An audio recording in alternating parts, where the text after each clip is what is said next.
All right.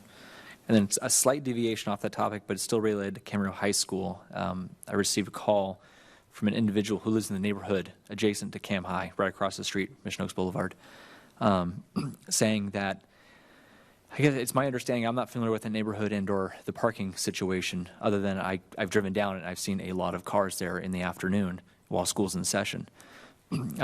It's my understanding from what I'm told that there are parking permits issued to a lot of the residents that live there. They're issued a certain number per household, and they're to be distributed to individuals in that household. And from what I'm being told is somehow those are being distributed to students in the school.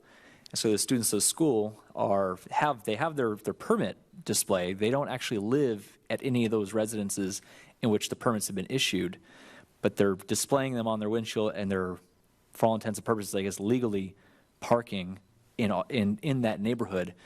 But there's been some issues in that. They brought up the issue of trash day. There's simply no place to put my trash cans on trash day. I leave them I have to wheel them out further into the street, or I leave them smack dab in the middle of my driveway. And there's just egress, ingress, issues getting out of one's driveway. Sometimes cars poking out. And I'm wondering if there's something the city can do to address that situation. So yes, you're correct. In that area, there's restricted parking hours, and then to be able to park there, a permit is issued to the police department with an application process and issuance of that. As far as the number of permits that are issued and to who they are by name, and then the follow-up for, it's for more self-governed usage of that. So I mean, we can follow up with the police department and take a look and see if there is a way to, verify who's using them and who's not. A check and balance on that situation. So we can follow up on that also. I assume I haven't personally seen the permits. I assume they have individual or unique serial IDs or something like that, or are they just blank? Yeah, I don't know what they look like. Actually, I'm not real off the top of my head. I can't recall. So I'm not sure. I'll follow up with staff then afterwards. Okay. Can I follow up, Shawn, just a second on that? My understanding, maybe I didn't hear right, but are the schools issuing some of the parking permits? No, no. Those are issued through the police department to the residents that are in the area that qualify for a permit in the areas that have restricted parking hours. Okay, I just want to get that straight. Yeah, I thank you.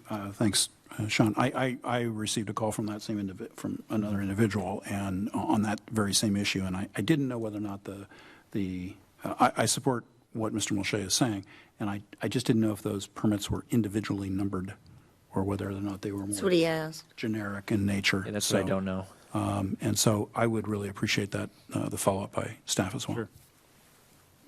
And to clarify your question, Kevin, from what I'm told, is they are being issued by the police department to those individual households, but then they are taking them and, for whatever reason, distributing them to the kids, whether they are selling them or whether they're giving it to friends and family who happens to have kids going there. It's, yeah, I don't know the exact situations how they're getting out, but the point being made is that there are a large number of kids. I know parking at Cam High, I attended there. When I went there, not all the kids had cars, and now it seems like most kids seem to have cars, and the parking has only become worse and worse and worse over the years.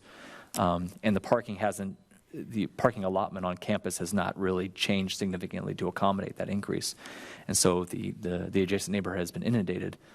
But yeah, how we can there's clearly, from what I'm being told, a misuse of the system to the detriment of a lot of the residents there, and so how we can go about trying to mitigate that or resolve that.